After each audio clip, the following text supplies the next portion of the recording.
하나님께서 저와 여러분에게 주시는 말씀은 누가복음 15장 23절 24절 말씀으로 죽었다가 살아난 아들, 죽었다가 살아난 아들, 이러한 제목으로 하나님의 말씀을 선포하겠습니다. 이 말씀이 선포될 때 성령님의 역사하심으로 저와 여러분 모두에게 하나님의 크신 은혜가 함께 하시기를 바랍니다. 여러분 예전에 그 인기 있었던 그 드라마가 있었는데 가족끼리 왜 이래, 가족끼리 왜 이래 라고 하는 그런 드라마가 있었습니다. 그 말을 바꿔 말하면 식구끼리 왜 이래, 그런 말이죠. 그 가족을 왜 그 식구라고 할까? 그 식구라고 하는 것은 이 밥식자에다가 입구자, 그래서 밥을 같이 먹는 사람을 식구다, 이렇게 얘기하고 있습니다. 또한 그 가정이라고 하는 이 가정은 이 집가자에다가 그죠, 집가자죠. 그래서 이 같은 그 울타리 안에서 사는 사람들을 이제 그 가족이라고 그렇게 말합니다. 그래서 이 가족 그 집 울타리 안에 함께하면서 서로를 일으켜주고 어려울 때 격려해주는 이런 사람들이 바로 이 가족인 것입니다. 여러분, 그 가족끼리 왜 이래라고 하는 그 드라마에서 그 아버지가 있는데, 그 아버지가 두부 공장을 운영하고 있습니다. 그런데 그 폐암 말기가 되었습니다. 그래서 3개월 그 선고를 받고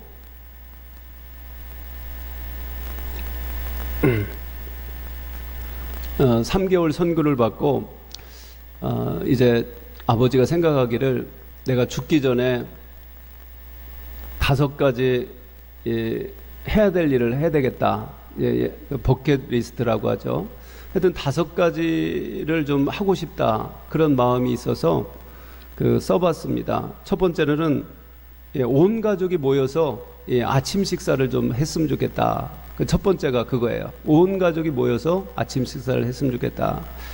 두 번째로는 노처녀 그 큰딸이 있는데 큰딸이 좀 시집 갔으면 좋겠다. 그게 두 번째고, 그 다음에 세 번째로는 그 처가살이 하는 그 아들이 이제 집에 돌아와서 자기하고 같이 살았으면 좋겠다. 그 다음에 네 번째로는 직장을 이제 갖지 못한 그 막내 아들이 이제 직장을 잡아서 이제 그 아들에게 이제 용돈을 받았으면 좋겠다. 그거고, 그리고 마지막 5번째로는 그 이남일녀 그 자녀들이 하루에 한 번씩 그 자기에게, 아버지에게 전화를 했으면 좋겠다. 이런 그 소원 5가지의 그 소원을 갖게 되었던 것입니다. 이 5가지 중에서 첫 번째 되는 그 소원이 바로 온 가족이 아침 식사를 같이 했으면 좋겠다. 이게 그 아버지의 소원이었습니다. 이것을 보면서 이 가정이 이렇게 소중하구나. 더구나 이 한 식탁에 함께 모여서 식사를 하고 대화를 한다는 것이 너무나 소중하다라고 하는 생각을 해봤습니다. 여러분, 그런 의미에서 저와 여러분도 오늘 이 말씀의 식탁으로 초대받은 한 가족인 줄로 믿으시길 바랍니다. 바로 하나님이 우리 영적 아버지가 되시고, 우리는 그 말씀의 식탁에 초대를 받아서 함께 음식을 나누고 격려를 받고 새 힘을 얻으시기를 바랍니다. 오늘 이 탕자의 얘기도 바로 그런 이야기입니다. 아버지는 이 탕자를 풍성한 식탁으로 초대하고 있습니다. 탕자는 가진 것을 다 탕진하고 줄여서 아버지 집으로 돌아오게 됩니다. 그러나 아버지는 그를 반갑게 맞이해 주죠. 그리고 종들에게 명령합니다.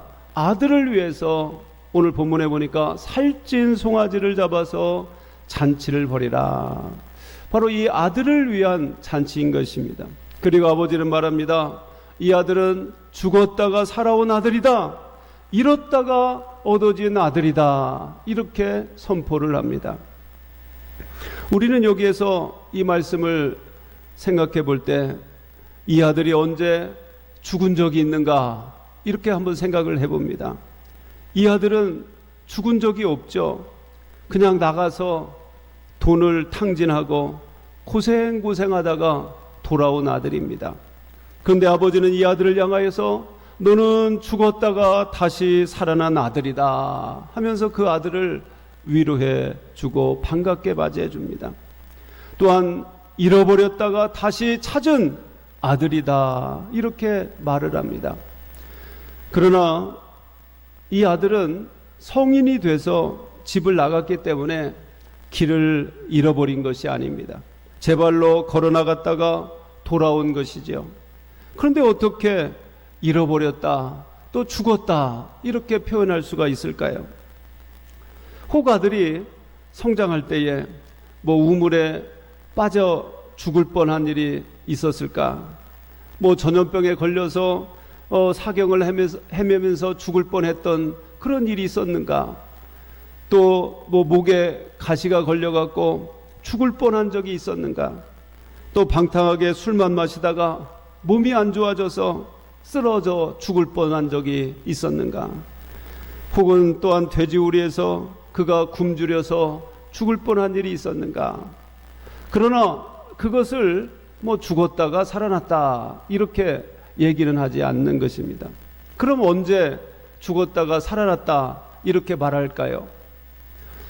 예전에 굉장히 오래된 것 같은데 청양에서 그 구봉 광산이라고 광부 김창선 씨가 무려 16일 동안 그 지하 깊은 그 탄광 속에서 갇혀 있다가 온 국민의 그 관심과 성원 속에서 그분은 구출된 적이 있었습니다.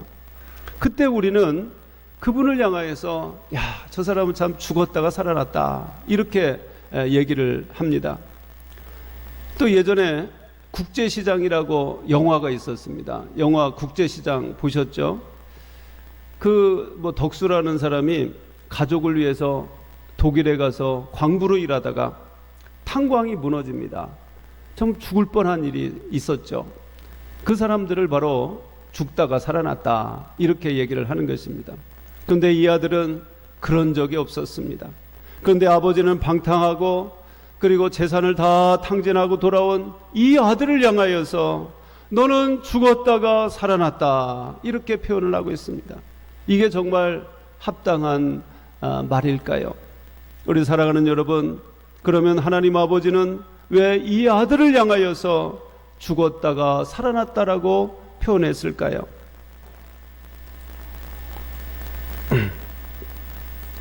사실 탕자는 아버지 집에 머물면서 떠나기 전에 아버지의 식탁에 있었지만 그는 이미 죽은 영혼이었습니다. 몸은 살아있지만 그 영혼은 바로 죽어가고 있었던 것입니다. 아버지에 대한 그 믿음, 사랑, 은혜, 그 말씀도 그 안에 없었고 오직 먼 나라에 대한 동경뿐이었습니다. 먼 나라에 가서 돈을 많이 벌고 마음껏 쓰고 싶다. 친구들과 어울려서 쾌락을 즐기며 즐겁게 살고 싶다. 이런 물질과 쾌락에 대한 관심으로 꽉 차 있었기 때문에 그는 이미 집에 있을 때부터 죽은 아들이었던 것입니다.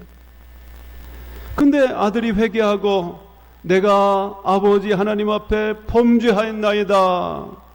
나를 이제 아들이라고 하지 않고 품꾼의 하나로 보소서 하고 돌아올 때에 그 아들은 살아있는 아들이 된 줄로 믿으시길 바랍니다. 생명이 회복된 줄로 믿으시길 바랍니다. 그렇다고 어떻게 그를 죽었다고 말할 수가 있겠습니까? 그 성경에 보면 에베소서 2장 1절에 그는 허물과 죄로 죽었던 너희를 살리셨도다. 하나님은 허물과 죄로 죽은 우리를 살려주셨습니다. 우리가 예수님을 알기 전에는 이미 영원히 죽은 자였던 것입니다. 여러분도 바로 예수님도 그렇게 말씀하셨습니다. 어떤 사람을 이제 제자로 불러주시죠. 나를 따르라. 근데 그가 말하기를 내 아버지를 장례를 치르고 따라가겠습니다. 이렇게 말하니까 예수님이 뭐라고 합니까? 죽은 자들은 죽은 자들로 하여금 장례를 치르게 하라. 이렇게 말씀하고 있습니다. 바로 앞에서 죽은 자들은 육신이 죽은 자들이고, 그리고 뒤에 있는 저 죽은 자들은 바로 영혼이 죽은 자들인 것입니다.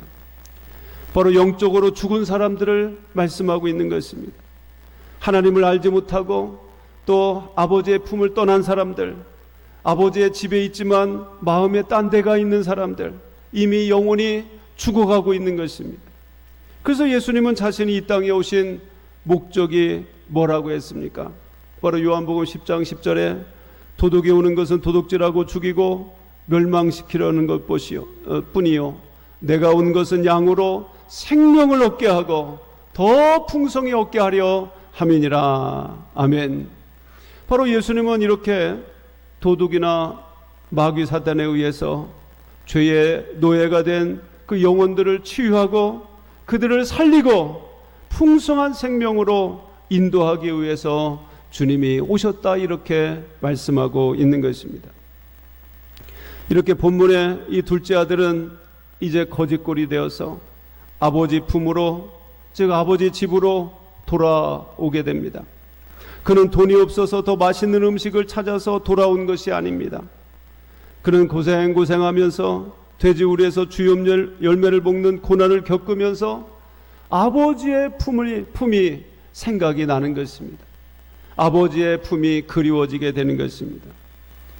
아버지의 그 따뜻한 사랑을 생각하게 됩니다.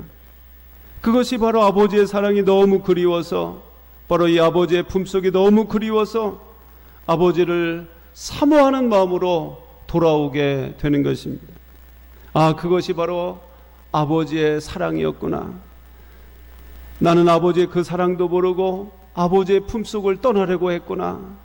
그는 이제 아버지가 너무 그리워서 그의 품으로 돌아오게 됩니다. 아버지는 아들을 나가서 반갑게 맞이해 주죠. 집을 떠날 때 그 아들의 영혼이 죽어가고 있었고 병들어 있었고 죽어 있었지만 그는 지금 돌아올 때 보니까 그 영혼이 이제 살아나기 시작하고 있는 것입니다. 그래서 아버지는 그를 목욕을 시켜주고 새 옷을 갈아입히고 가락지를 끼워주고 새 신발을 신겨줍니다. 아들의 모든 신분을 회복시켜 주었습니다. 그리고 그를 위해서 바로 살찐 송아지를 잡게 했습니다. 여러분, 유대인들은 귀한 손님이 오면 보통 양을 잡습니다. 근데 이 아들을 위해서는 더 귀한 살찐 송아지를 잡게 했습니다. 바로 풍성한 식탁이었다, 이렇게 말씀하고 있는 것입니다. 그래서 그 아들을 그 앞에 앉혀놓고 그리고 그 음식과 함께 사랑을 그 아들에게 먹이기를 원했던 것입니다. 아들은 생각지도 못한 아버지의 환대에 당황했을 것입니다. 울먹였을 것입니다. 차마 그 수저를 뜨지 못했을 것입니다. 그런 아들을 바라보던 이 아버지는 아마 이렇게 했을 것입니다. 수저를 빼앗아서 밥을 뜨고 그리고 반찬을 얹어서, 그리고 얘야 이것 좀 한번 먹어봐라. 채우면 안 되니까 꾹꾹 씹어라. 얼마나 굶주림을 당했는가, 얼마나 힘들었니 하면서 이것 먹어봐라. 이젠 걱정하지 말아라 하면서 그 아들을 향하여서 먹이고 또 위로해주고 힘을 주었을 것입니다. 아마 아버지는 따뜻하게 아들에게 맛있는 음식을 제공했을 것입니다. 아들은 아버지의 식탁을 통해서 그 사랑을 경험하고 은혜를 경험한 줄로 믿으시길 바랍니다. 하늘 아버지의 이 풍성한 말씀의 식탁을 통해서 아들은 날마다 회복의 은혜를 경험하게 된 줄로 믿으시길 바랍니다. 하늘 아버지의 식탁 앞에 아들은 돌아왔을 때 거기에 치유가 있고 회복이 있는 줄로 믿으시길 바랍니다. 여러분, 아들이 돌아왔을 때 그는 살아난 것입니다. 그러나 그것이 끝이 아닙니다. 그런 아버지 품속에서, 그 아버지 식탁에서 날마다 기력을 회복해 나간 것입니다. 아버지는 날마다 정말 풍성한 식탁을, 그 한 번만 그렇게 했습니까? 계속해서 풍성한 식탁을 주어서 아들에게 먹이고 사랑을 주었던 것입니다. 여러분, 우리도 아버지 안에서 날마다 그렇게 풍성한 식탁 앞에 나가야 하는 것입니다. 예전에 은혜 받았다, 예전에 말씀 많이 봤다, 이게 필요 없습니다. 지금도 말씀 안에서 치유받고 은혜 받고 힘을 얻으시기를 주님의 이름으로 축원합니다.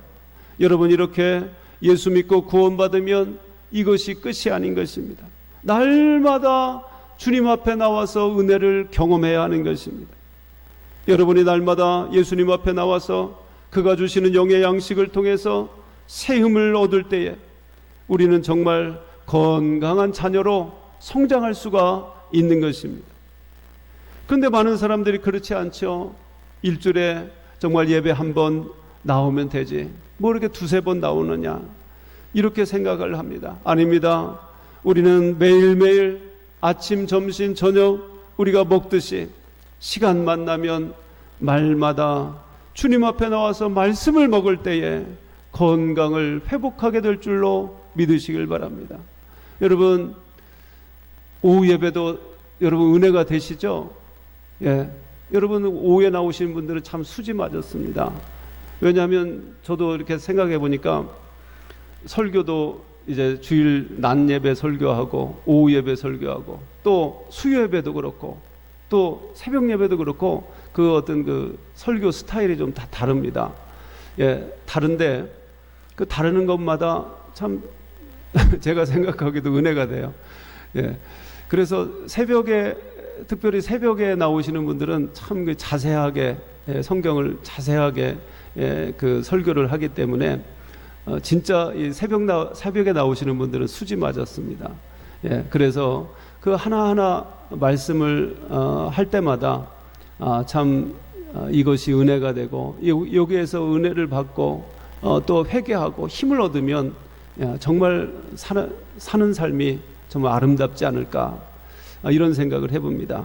여러분, 이렇게 말씀을 매일매일 먹으시고 또 가까이 하시고 또 못 나오시는 분들은 또 제가 새벽마다 또 이렇게 보내주는 그 성경 말씀을 또 읽으면서 들으면서 또 이렇게 하나님과 은혜의 시간을 갖게 되시기를 주님의 이름으로 축원합니다. 이렇게 아들은 그 아버지와의 그 만남, 이 아버지와의 그 대화 속에서 그는 회복이라고 하는 은혜를 경험하게 되는 것입니다. 그리고 풍성한 사랑을 경험하게 되는 것입니다. 죽었던 영혼이 살아나게 된 줄로 믿으시길 바랍니다. 그래서 이제 그는 더 이상 세상을 바라보지 않았습니다. 왜 그러냐면 이미 아버지의 사랑이 그 마음에 가득 찼기 때문에 더 이상 세상이 필요하지 않았던 것입니다. 여러분, 오늘 우리는 어떻습니까? 우리는 살아있는 자입니까? 아니면 탕자처럼 죽어있는 자입니까?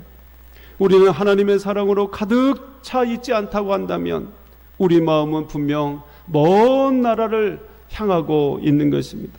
거기에는 세상 사람들이 쫓아가는 바로 물질에 대한 욕심과 쾌락에 대한 그 즐거움, 그것으로 우리의 마음이 가득 차 있다면 이미 우리의 영혼은 병들어 있거나 죽은 영혼인 것입니다. 사람들은 정말 한탕을 꿈꾸며 살아갑니다.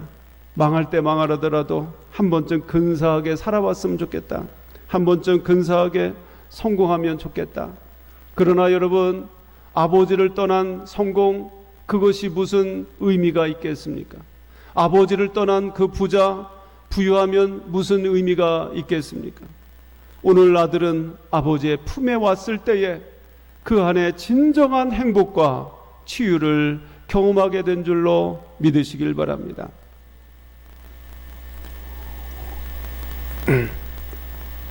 한 자매의 이야기를 들었습니다. 그녀는 고등학교 때에 친구를 따라서 이제 교회에 갔습니다. 뭐 그때는 뭐 교회가 좋다, 뭐 하나님을 만났다, 뭐 이런 거보다는 친구가 좋아서 가면 친구들이 많고 또래가 많고 뭐 이래서 교회를 가곤 하죠.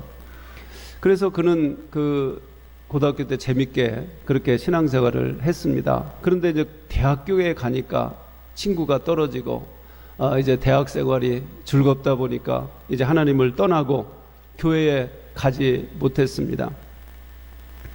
대학을 졸업하고 또 이제 직장에 가니까 더 이제 신앙생활하기가 어렵죠. 그래서 이렇게 직장 생활을 하다가 이제 좀 직장 다니기가 좀 힘들어서 이제 그 네일 아트, 그 네일샵을 차리게 되었습니다.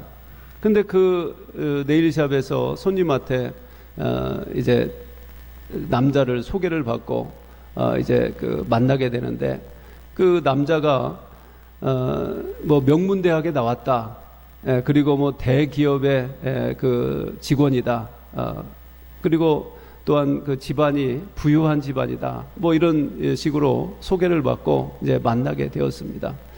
그래서 이제 결혼을 이제 하게 됐는데, 이제 자기는 이제 돈이 없어서 또 사채 빚을 얻어서 이제 그 신혼 장만을 다 하고 어렵게 이렇게 결혼 생활을 하게 되었습니다. 근데 막상 딱 결혼을 하고 나니까 정말 사기였습니다. 그러니까 남편이 아무것도 없는 거예요. 무슨 뭐 대학도 그렇고 또 무슨 그 회사도, 대기업의 회사도 뭐 다니는 것도 아니고, 그러니까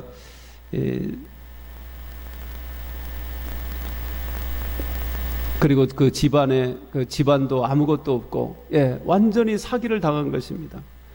그리고 또한 아기를 낳는데, 그 아기가 이제 뭐 2살, 뭐 4살이 됐는데도 이 말을 제대로 못하는 거예요. 말은 하는데 제대로 알아들을 수 없게 그렇게 좀 말을 하고 있는 거예요. 그래서 참 너무나 그 어떤 그 스트레스가 되고 그 힘들어서 결국 그 남편하고 별거를 하게 되었습니다. 그리고 자기 그 친정집에 돌아오게 되면서 돌아와서 또 다시 네일 아트를 이제 네일샵을 시작을 했습니다. 그래서 네일샵에서 그래도 어느 정도 이제 하게 됐는데, 그래도 이 사채 빚이 너무나 많기 때문에 이자 갚기도 어려웠던 것입니다. 그 와중에 옛날에 그 고등학교 때 그 친구를 만나게 되고, 그 친구가 야, 교회 가자, 너 옛날에 같이 교회 다니지 않았느냐 하면서 그 교회를 이제 가게 되었습니다. 교회 가서 정말 하나님 앞에 다시 한번 오래간만에 나오고 보니까 너무나 은혜가 되고, 다시 한번 자기의 그 방황했던 그 죄들을 하나님 앞에 용서를 구하고, 하나님 앞에 이제 그 은혜를 받게 됩니다. 그래서 이제 성경 공부도 하고, 또 이제 기도에도 참석을 하면서 열심히 이제 신앙생활을 이제 하게 됩니다. 그러다가 이제 방언의 은사를 받고, 또 정말 기도가 즐겁고, 그래서 늘 이제 하나님 앞에 나가서 기도하다가 정말 마음에 뜨거움을 갖고 회개하고 하나님 앞에 온전한 삶을 이제 살게 되죠. 그러다가 이제 집에 돌아와 보니까 그 말을 잘 못하던 그 아들이 갑자기 말을 잘 이제 하게 되고 이제 잘 듣게 됩니다. 그래서 야, 너무 좋다. 야, 그 아들이 이제 치유받고 이제 온전하게 되었다.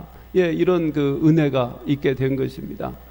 그 다음에 또 그 생각났던 그 이제 남편에게 이제 찾아가서 이제 우리 다시 이제 해봅시다 해서 함께 하고, 그래서 그 남편도 이제 예수 믿고 이제 그 같이 교회를 다니게 되고, 그러면서 그 남편도 다시 마음을 잡고 직장을 또한 구하고, 이래서 또 행복한 그런 그 가정이 되었다라고 하는 그런 얘기인 것입니다.